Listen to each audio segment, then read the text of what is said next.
Assalamualaikum warahmatullahi taala wabarakatuh. Bersyukur kepada Allah dengan mengucapkan Alhamdulillahirabbil alamin.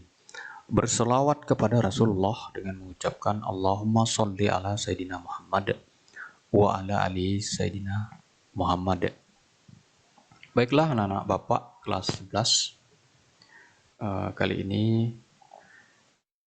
materi kita yaitu tentang penyelenggaraan jenazah. Bagian pertama.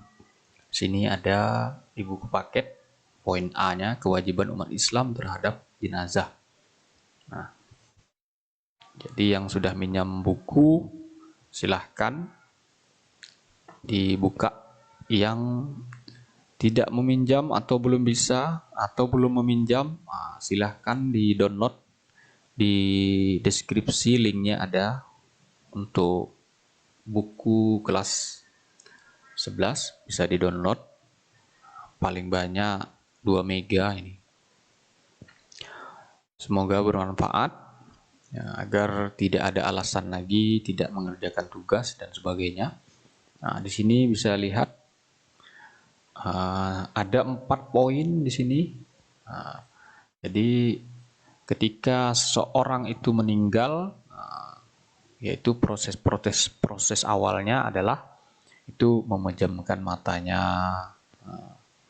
karena terkadang biasanya dan kebanyakan orang yang sudah meninggal itu matanya tidak tertutup sendiri, hanya beberapa saja, tidak banyak, rata-rata tidak menutup sendiri. Nah, itu juga bagian daripada bisa kita ambil hikmahnya bahwa hanya menutup mata saja kita sebagai manusia tidak mampu ketika kita sudah meninggal. Maka kita perlu bantuan orang lain.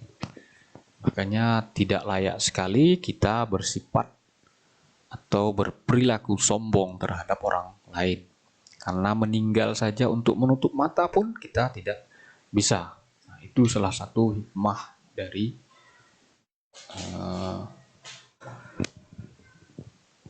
menutup mata. Bahwa orang lain perlu melakukan itu sebagai kewajiban terhadap seorang muslim lainnya. Nah, yang kedua di sini bisa lihat, tutuplah seluruh badannya dengan kain penghormatan. Jadi mungkin kalian yang sudah pernah melihat, biasanya orang meninggal itu ditutup semua, seluruh badannya kecuali mukanya. Bahkan mukanya pun biasanya ditutup, kecuali jika ada ingin melihat barulah dibuka.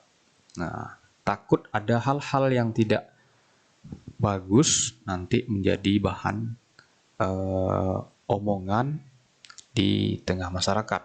Walaupun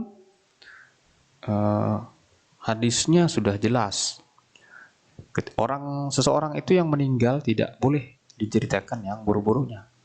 Maka orang yang sudah meninggal itu ceritakanlah yang baik-baiknya saja. Itu hadis. Teks Arabnya lupa pula Bapak. Nah, jadi bisa diingat bagian kedua. Yang ketiga itu ditempatkan di tempat yang bagus. Maksudnya biasanya di ruang keluarga, dijaga biasanya. Jika meninggalnya mungkin maghrib, maka satu malam itu ada yang menjaga atau membaca Al-Quran di sampingnya, sebagai bagian dari doa. Yang keempat yaitu keluarga dan sahabat dekat tidak dilarang mencium. Dekat tidak dilarang mencium si mayat. Jadi ingat di sini. Ini yang nomor 4 juga sering terjadi hal-hal yang tidak diinginkan. Seperti misalnya yang meninggal itu perempuan atau teman dekatnya atau pacarnya. Nah, ternyata si laki-laki datang mencium. Nah, ini yang berbahaya. sebenarnya tidak boleh karena dia tidak mahram. Jika dia belum dimandikan, masih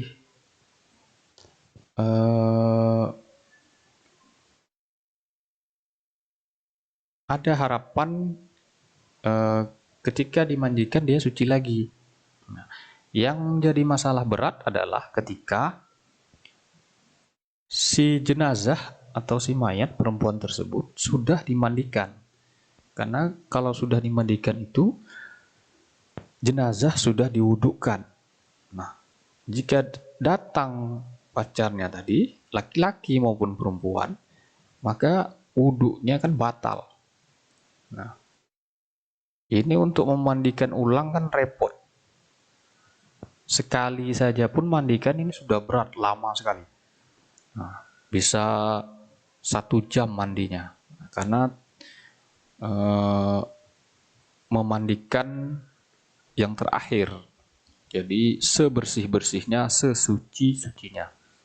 Untuk kembali kepada Allah Subhanahu wa Ta'ala. Jadi ini perlu diperhatikan. Jadi perlu diingat juga, anak-anak Bapak. Jangan sembarangan. Nah, itu bagian pertama yang poin A. Nah, yang poin B yaitu di sini ada nomor 1-nya, perawatan jenazah, memandikan jenazah.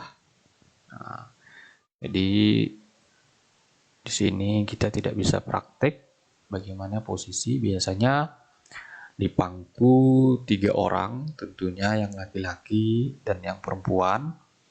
Boleh yang perempuan ke laki-laki, misalnya suami atau anaknya.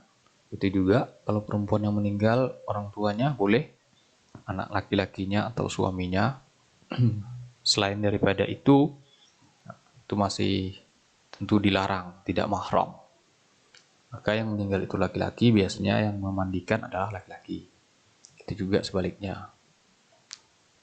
Berbeda jika ada anak, karena dia mahramnya.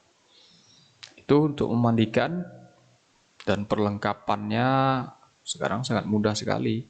Perlengkapan sangat banyak. Sudah ada perlengkapan jenazah, bisa kita beli dengan berbagai macam, dari mulai kain, kapur barus, kapas, dan sebagainya sudah ada. Nah, ini foto bisa dilihat praktek siswa SLTA dengan boneka. Kita karena laki-laki semua, ya bisa ini praktek. Nah, kita cabut undi saja siapa yang menjadi alat peraganya, kita mandikan. Jadi karena kita masih belajar daring, jadi barangkali ada kesulitan. Oke, mungkin sampai di situ dulu seputar pertemuan pertama tentang penyelenggaraan jenazah. Baru poin pertama yaitu tentang memandikan. Mungkin nanti akan Bapak carikan video bagaimana memandikan jenazah. Oke, Bapak akhiri. Wassalamualaikum warahmatullahi taala wabarakatuh.